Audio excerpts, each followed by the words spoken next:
ഞങ്ങളിവിടെ കൊച്ചിയിൽ വെച്ചാണ് കാണുന്നത്. വളരെ ഇല്ലില്ല വളരെ ആക്ഷനിലായിട്ട് കണ്ടതാണ് ഞങ്ങള്. വളരെ യാദൃശികമായിട്ട് ഞാൻ വേറൊരു പരിപാടിക്ക് പോകുന്നതിനിടയിൽ ഈ പറഞ്ഞ പോലെ അവിടുത്തെ ലോബിയിൽ വെച്ച് കാണുകയും അതെ അതെ അതെ ഏറെക്കുറെ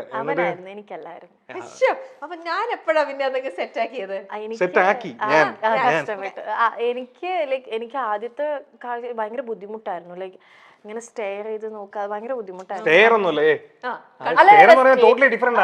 സ്റ്റെയറിംഗ് അല്ലായിരുന്നു, ഇടയ്ക്കിടയ്ക്ക് അപ്പൊ അത് കഴിഞ്ഞ് പിന്നെ ഞങ്ങൾ ഓൾറെഡി ഫേസ്ബുക്ക് ഫ്രണ്ട്സ് ആയിരുന്നു. അത് ഞങ്ങൾക്ക് അറിയില്ലായിരുന്നു, രണ്ടുപേർക്കും അറിയില്ലായിരുന്നു. അതായത് നമ്മൾ ഈ ഇൻഡസ്ട്രിയിലെ ആൾക്കാരെ റിക്വസ്റ്റ് അയക്കുമ്പോൾ അത് അക്സെപ്റ്റ് ചെയ്യും, അങ്ങനെ ആയിരിക്കണം. അല്ല എന്റെ സ്ക്രീൻഷോട്ട് എനിക്കറിയാം പിന്നെ റിക്വസ്റ്റ് വരുന്നത്. അപ്പം അങ്ങനെ പിന്നെ ഫേസ്ബുക്ക് മെസ്സേജ് ചെയ്തു. പക്ഷെ എനിക്ക് അന്ന് എനിക്ക് ഒട്ടും റേഞ്ച് ഇല്ല വീട്ടില്, BSNL ഒക്കെ ആയിട്ട്. അപ്പൊ ഇന്ന് അയച്ചു കഴിഞ്ഞാൽ 2 ദിവസം കഴിഞ്ഞിട്ട് എന്റെ റിപ്ലൈ കിട്ടുള്ളൂ.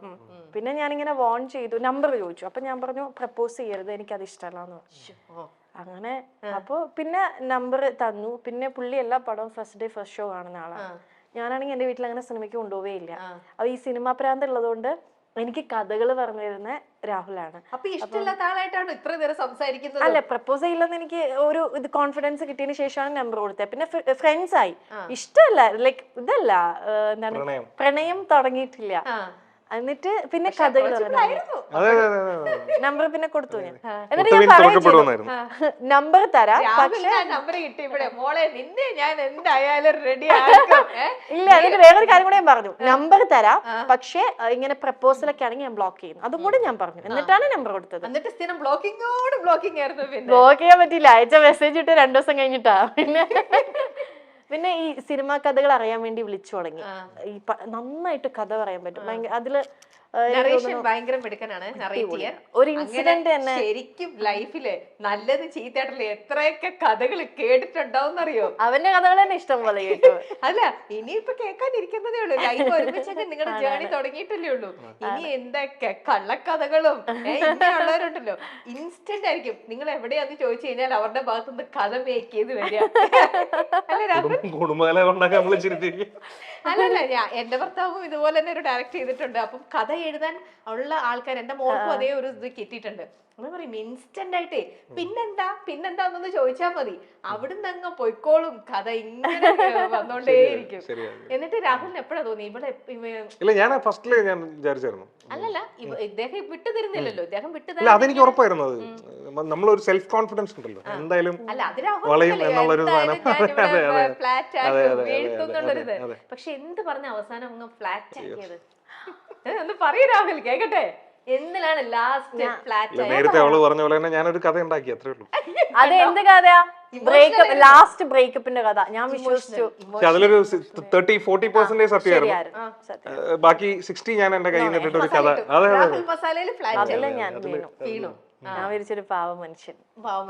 അപ്പൊ അതില് പെണ്ണ് എന്നെ ഇട്ടിട്ട് പോയി എന്നുള്ള രീതിയില് ഞാൻ ഇങ്ങനെ ഡൗൺ ആയി. സഹായിക്കൂ, എന്നെ മാനസികമായി സഹായിക്കൂ, സപ്പോർട്ട് ചെയ്യൂ, എന്നെ സപ്പോർട്ട്.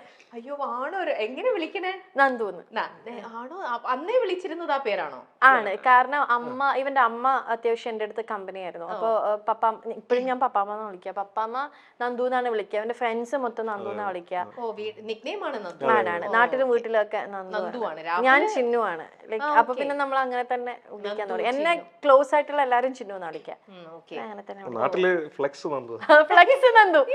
അവന്റെ വട്ടം അത് ഇത്രയും നാളായിട്ട് മാറിയിട്ടില്ല എന്നുള്ളതാണ്. ഈ ഇടയ്ക്ക് പോലും ഞാൻ ഈ പറഞ്ഞ പോലെ എൻ്റെ ഒരു ബ്രദർ ഉണ്ട്, വർഷങ്ങളായിട്ടോ. അപ്പം ഈ ഇടയ്ക്ക് പോലും ഞാൻ ഈ പറഞ്ഞ പോലെ പുള്ളിയുടെ ഫോൺ എൻ്റെ അടുത്തിരിപ്പുണ്ടായിരുന്നു. എന്തോ കാര്യത്തിന് ഞാനിങ്ങനെ കോൾ ചെയ്യാൻ എന്തിനാ പറഞ്ഞാൽ നോക്കുമ്പോൾ അപ്പൊ ഇപ്പോഴും ഈ ഫ്ലെക്സ് നന്ദു എന്നാണ്. ഫ്ലെക്സ് എന്ന് പറഞ്ഞാൽ എന്താ അറിയാലോ? എന്താ നമ്മുടെ ഫ്ലെക്സ്, ഹോർഡിങ്സ്, ഫ്ലെക്സ്. നിങ്ങളുടെ അടുത്ത് ഒരു കാര്യം പറഞ്ഞാൽ ഏകദേശം നാട്ടുകാരെ മുഴുവൻ അതുപോലെ അറിയിക്കുന്നത് കൊണ്ടാണ്. ഞാൻ ഏകദേശം ഒരു 6th to 7th പഠിക്കുന്ന മുതല് ഞങ്ങളുടെ ചെമ്പകശ്ശേരി എന്ന് പറഞ്ഞൊരു സ്ഥലം. അപ്പം ആ ടൈമിൽ ഈ വിജയ് ഫാൻസ് എന്ന് പറയുന്നത് വളരെ എന്താ പറയാ, ഭയങ്കരമായിട്ട് ഇങ്ങനെ കേരളത്തിലോട്ട് ഇങ്ങനെ കൂടിക്കൊണ്ട് വന്നുകൊണ്ടിരുന്ന ഒരു സമയമാണ്. വിജയ് എന്ന് പറയുന്ന ഒരു ആള് വരികയും ഞാൻ കടുത്ത വിജയ് ആരാധകനായിരുന്നു. അപ്പം ഞാനന്ന് 6th or 7th എന്തോണ് എനിക്ക് എൻ്റെ ഓർമ്മ ശരിയാണെങ്കിൽ. അപ്പം ഞാനും എൻ്റെ ഒരു സുഹൃത്തും കൂടെ ചേർന്നിട്ട് ഞങ്ങളൊരു ഫാൻസ് അസോസിയേഷൻ സ്റ്റാർട്ട് ചെയ്തു. അപ്പം ജംഗ്ഷനിൽ ഏറ്റവും കൂടുതൽ ഫ്ലെക്സ് വയ്ക്കുന്നത് ഞങ്ങളാണ്. പണം എവിടെ തിരിഞ്ഞാലും വിജയുടെ എല്ലാ 7th 8th അത്രേ ഉള്ളൂ. ഞങ്ങൾ ഈ സ്കൂൾ ബസ്സിനൊക്കെ തരുന്ന ഫീസ് അടിച്ചു മാറ്റിയാണ് ഈ ഫ്ലെക്സ് അടിക്കുന്നതും പരിപാടിയൊക്കെ. അങ്ങനെ വീണ പേര് ഫ്ലെക്സ് നന്ദു എന്നുള്ളത്. രണ്ടുപേരുണ്ട്, നന്ദു ഫ്ലെക്സ് നന്ദുവും നന്ദു വിജയ് ഫാൻസ്. ഇപ്പോഴും അത് അതേപോലെ തന്നെ ഉണ്ടെന്നുള്ളതാണ്. വിജയ് ഫാനാണ്, എല്ലാ വിജയ് പടം ഫ്ലെക്സ് അടിക്കാറില്ല, വിജയ് ഫാനാണ്. അല്ലാതെ തന്നെ വിജയ് ഫാനായിട്ട് പോകണം.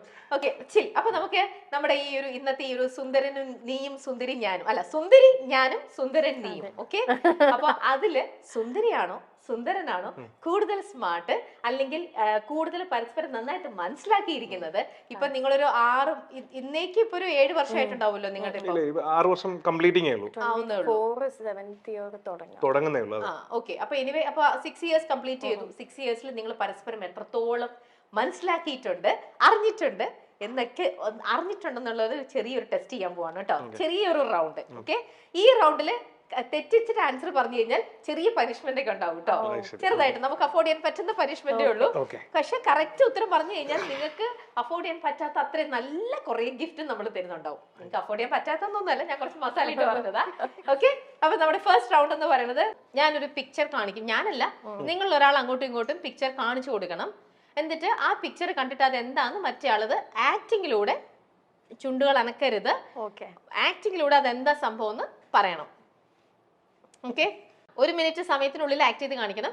പനിഷ്മെന്റ് നമുക്ക് ഇവിടെ പെൻഡിങ് കിടക്കാണ്, നിങ്ങളെ കൊണ്ട് പനിഷ്മെന്റ് ആക്ടിവിറ്റി ചെയ്യിക്കാന്നുള്ളതല്ല, ചെയ്യിക്കാന്നുള്ളതാണ്.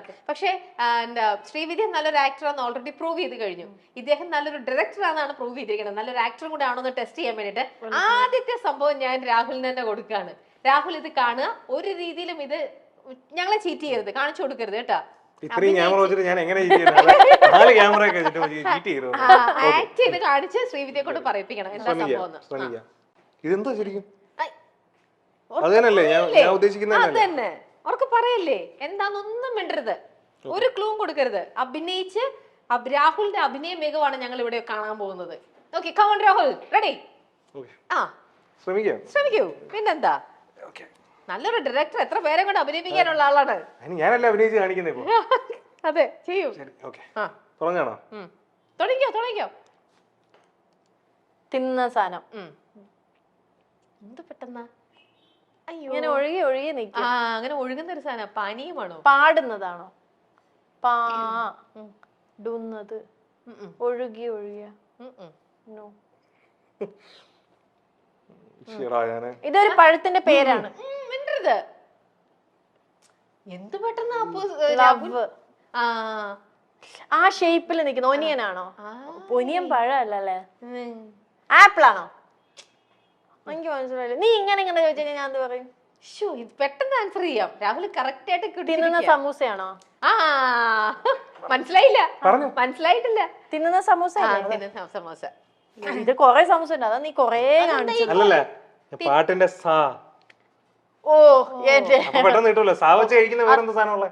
സാരി കാണിച്ചൂടെ? കഴിക്കുന്നല്ലോ, അക്ഷരം വെച്ച് പിടിക്കണം. സ്പ്ലിറ്റ് ചെയ്യാണെന്ന് കേട്ടോ അർത്ഥം. രാഹുൽ അത്യാവശ്യം കുഴപ്പമില്ലാണ്ട് അത് ചെയ്യിപ്പിച്ചിട്ടുണ്ട്. ഞാൻ കണ്ടു മാറ്റി മനസ്സിലായി. എങ്ങനെയാണെങ്കിലും മനസ്സിലാവും. ഓക്കെ, ഇത് പറഞ്ഞില്ലെങ്കിൽ ഇവിടെ നമ്മളിപ്പോ ഇറക്കി വിടും.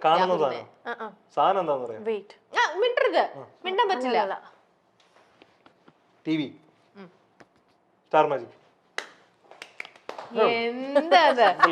എന്താ ഇങ്ങനത്തെ ചോദ്യങ്ങളൊക്കെയാണ് ഉണ്ടാക്കിക്കൊണ്ട് വരുന്നത്.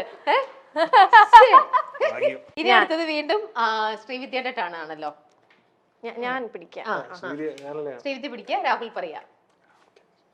എല്ലാം വളരെ ഈസിയാ. കഥകളിയാ? ആണ്ട് കിടക്കണോ? ഈ സ്പൈഡർമാൻ ആണോ? അതന്നെ.